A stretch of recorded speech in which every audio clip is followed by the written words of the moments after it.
Everyone loves the underdog. The saying has become so common because we see it everywhere. And in the NHL playoffs, we see this happen so often because upsets happen every year. He scores! Carter Verhaeghe!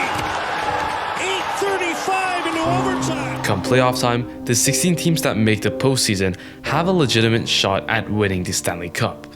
Because once you're in, all you've got to do is win 16 games, and anyone can do it. Regular season success doesn't necessarily guarantee success in the playoffs. All you've got to do is just be better than your opponent. And of course, this is why the playoffs are known for its intensity, its magic, and its ability to be soul-crushing. We have seen tears earlier in this playoff year. But we still haven't answered the question, why do underdogs do so well in playoff hockey in particular? In 2023 and 2022, home teams won 6 of 8 round 1 series. The year before that, they won 3. And in 2019, before COVID happened, again, more underdogs than favorites won the series. First time in their franchise history, the Columbus Blue Jackets have advanced in the Stanley. What's more is that last year in round 1, 6 of 8 series clinching games were, in fact, played in away games. But if we take a look at the President's Trophy winners or the top-seeded team during the regular season, this trend is a bit more obvious. Nobody who won the President's Trophy during the regular season won the cup for 11 straight years. That's why so many people believe that it's become a curse. But why does this happen? Well, you see, the only advantage the home team in the playoffs gets is an extra home game. If you reach Game 7, that is. But even systems like 2-3-2 or an extra home game for the favorite doesn't help. And some may say that away games are even better as you don't have the pressure of performing in front of a home crowd. All this means that in the NHL, there's a lot more parity between the top teams and weaker teams. This just means that weaker teams have more chance at beating a top team. And methods such as allowing top teams to choose their opponents aren't likely to be implemented by the NHL. So there's gonna be more upsets as the games could be more unpredictable. And for fans, they absolutely love it. After all, being a sports fan means experiencing the highs and lows of a team, as this is the journey that makes it engaging for the fans, and that's why it's so fun to watch. You might say that, oh well, every sport has their underdogs, but here's the catch. It's not always about an underdog playing well. It's about an underdog team that catches everybody by surprise. Okay, let's rewind a year back to 2023. Boston just had a record-breaking season and Connor McDavid just capped up 150 points. Then came the playoffs. The same Boston team that finished first in the NHL was knocked off by a team that merely scraped in a wildcard spot in the Florida Panthers. You see, if they lost one more game, they wouldn't even have made the playoffs. And guess what? Florida ended up knocking down the heavy favorites not once, not twice, but 3 times before finally losing to Vegas. This is because due to Boston securing their spot in the playoffs pretty early, they don't have the same pressure to win. And in turn, they even rest their players. Florida, on the other hand, was playing playoff hockey for months before the playoffs actually started. They were used to the pressure to win every game because every game mattered for them. And when they won 3 straight to win against Boston, despite many people's beliefs at the time, they weren't a fluke.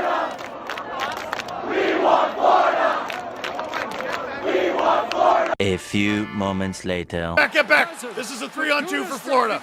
Gudis up there with Cousins. Cousins scores! It's a series winner. And more heartbreak at home in the Stanley Cup playoffs for the Maple Leafs. And if we go back a few more years, we see this happening again. And even at times, an underdog team winning the whole Stanley Cup. All of these teams have one thing in common. The seemingly fringe playoff teams who upset teams that were heavy favorites in a 7-game series. So why is it that any team that has obvious flaws can get a hot goaltender, go on a run, and get a shot at the cup, beating teams leagues above them? Well, except this isn't always true. In the playoffs, the best team isn't necessarily the better team. Yes, these upsets keep fans at the edge of their seats, and hockey is still one of, if not the most toughest sports to play, and takes an unbelievable amount of skill, dedication, and toughness. But it's one lucky puck bounce or completely unintentional move or shot off the post that becomes the difference between a win and a loss. And to win in the playoffs, you need many things. Talent, grit, determination are just the bare minimum, but sometimes if you can get a bit of puck luck, that's all you need to make the difference.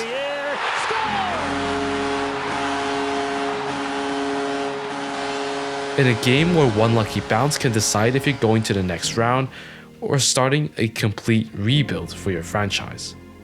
Luck can be a great factor in hockey games due to its low scoring nature. No team is ever guaranteed to win. Take the Tampa Bay Lightning in 2019, for example, who won the President's Trophy. They ended up getting swept by a wildcard team in Columbus. Despite having 62 wins in the regular season, they weren't ready for Columbus and Tortorella, but Torts was sure ready for them. It's a mindset of believing. It's amazing what can happen. So you stand in there. There is no one taking a back step here. All right, let's be real. The sheer pressure faced by players in the hockey games is magnified tenfold in the playoffs. And for road teams like Columbus in 2019, it's often easier to start on the road. If you split the first two games with a win and a loss, you have the advantage going home as home ice swings to you. Even if you lose both games, you can tie the series with home ice. And if you win the first two away games, you basically won the series. The pressure of facing elimination when your entire season is on the line makes for an intensity we see in the playoffs. And if you're a favorite going into Game 7, you've got the pressure of your entire city watching your every move right from the first face-off all the way to the last whistle. And this is why, especially in the NHL, home ice isn't necessarily an advantage. Underdogs don't have as much pressure winning a series as the favorite, who everyone expects to win. All of these factors lead to more upsets, but you're probably wondering, what about this year? If we take a look at the West, the two series featuring the top teams, Vancouver and Dallas, with the wildcard teams, aren't really favored towards the favorite.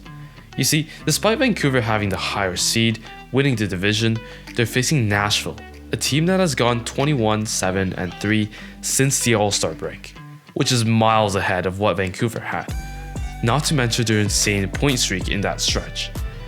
The series doesn't have a clear winner, and if Vancouver takes Nashville too easily, they're most likely getting a first-round exit, which, after the season they've had, will dismiss their success and prove many doubters right, that Vancouver isn't a true cup contender.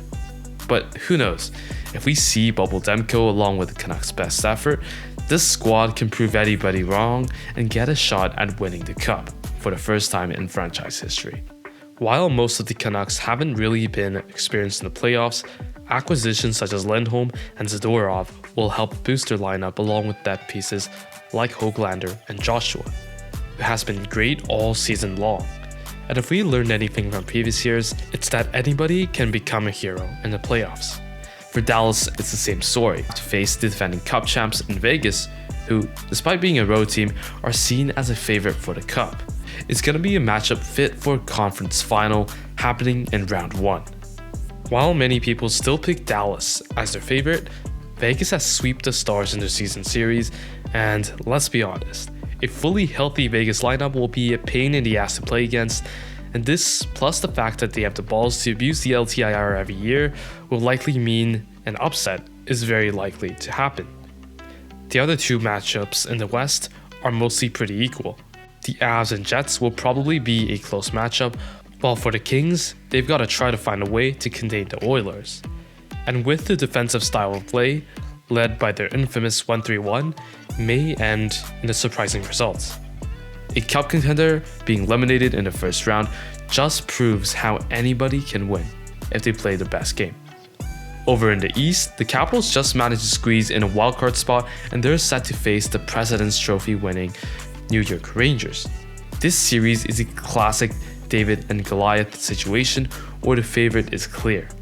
But seeing the Capitals play playoff hockey for months to fight for the last wildcard spot, and the Rangers cruising at the top of the league and doing some weird stuff along the way, it wouldn't be surprising to see a huge upset after what we saw last year with Florida and Boston. Despite having a negative 37 goal differential, they still made the playoffs due to their ability to win close and tight games. If Lindgren outplays Shesterkin, the Capitals might have a chance against the Rangers and to keep the President's Trophy curse alive. The Islanders played well despite being beaten by the Canes in Game 1, and for the Leafs, we'll see what happens in Game 2. They've got to pick up their game if they want to go deep in the playoffs, let alone winning the Cup. This won't be likely, but it'll sure make things interesting down the stretch, along with other matchups that we're all excited for. In the end, most of us do end up rooting for upsets, unless it's your own team, that is. And in this year's playoffs, there's sure to be surprises and upsets that no one expected. But that's the nature of the sport. Any underdog can prove us wrong, and when it happens, we'll all be rooting for them. Thanks for watching, and we'll catch you guys on the next one.